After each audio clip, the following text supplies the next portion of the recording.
그럼 추미애 장관이 스스로 내놓은 원칙에 따라 단행한 검찰 인사였는지 그 면면을 사회부 장윤정 기자와 한번 따져보겠습니다. 장 기자, 추 장관이 스스로 평가한 것과는 달리 이번 검찰 인사가 포상 인사 아니었냐 이런 말이 나오던데 어떤 면에서 그렇습니까? 주요 사건에서 정권의 입맛에 맞는 수사를 하거나 충성하는 모습을 보였던 인물들이 대거 승진 또는 영전했던 겁니다. 예. 대표적으로 채널A 사건이 있는데요.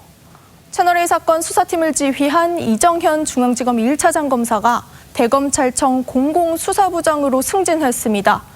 이 사건을 놓고 윤석열 총장과 극심한 대립을 했던 이성윤 서울중앙지검장은 유임됐습니다. 채널A 수사는 이 한동훈 검사장과의 관계를 밝혀내지 못해서 수사를 잘했다라고 보기는 어렵다는 지적이 많았는데 어쨌든 지휘부는 승진을 했군요. 다른 인사 특징도 한번 짚어주시죠. 심재철 대검 반부패부장은 법무부 검찰국장으로 옮겼습니다.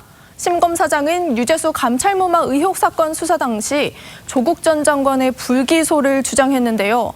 상갓집에서 후배 검사에게 네가 검사냐 이런 말을 들었던 바로 그 인물입니다. 네네. 법무부 검찰국장은 검찰의 인사와 예산을 총괄하는 아주 중요한 자리입니다.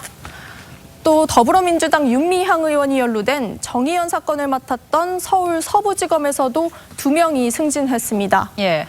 이 사건은 5월에 수사가 시작됐는데 아직 이렇다 할 소식은 없습니다. 그리고 당초 이성윤 지검장이 고검장으로 승진을 하느냐 마느냐가 관심이었는데 유임이 됐고 조남관 검찰국장이 고검장으로 승진을 했던데 여기에는 어떤 메시지가 있다고 해석을 합니까?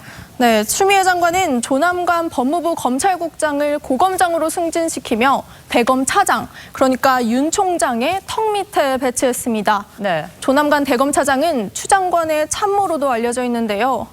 윤석열 총장 바로 밑에 배치했다는 건 윤 총장을 견제하려는 의도가 담겨 있다고 해석할 수 있습니다. 예. 또 이성윤 중앙지검 검사장보다 한 기수 후배인데 이 고검장 승진을 먼저 한 것도 의미가 있습니다. 차기 총장 후보군으로 떠오르면서 이성윤 중앙지검장과 경쟁 구도가 된 겁니다. 이성윤 중앙지검장으로선 현재 맡고 있는 권력 관련 수사 결과에 더욱 신경을 쓸 수밖에 없게 됐습니다. 어떤 자극제가 될 수도 있겠군요. 또 살펴볼 것은 추미애 장관이 출신 지역을 골고루 안배한다가 원칙 중 하나였는데 이 부분은 조금 논란이 있던데요. 네, 그렇습니다. 법무부는 출신 지역과 학교 등을 적절히 반영해 균형 있는 인사를 했다고 했습니다. 전체적으로는 그렇다고 해도 틀린 말은 아닙니다. 그런데 이른바 검찰 빅4를 한번 살펴볼까요? 그러죠. 서울중앙지검장과 법무부 검찰국장, 대검 반부패부장과 공공수사부장 등 주요 요직은 모두 호남 출신이었습니다. 지난 인사에서도 이 빅4는 모두 호남 출신이었는데 이번에도 바뀌지 않았습니다.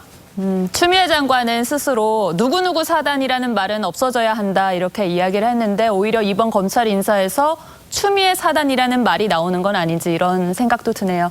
네, 장 기자 잘 들었습니다.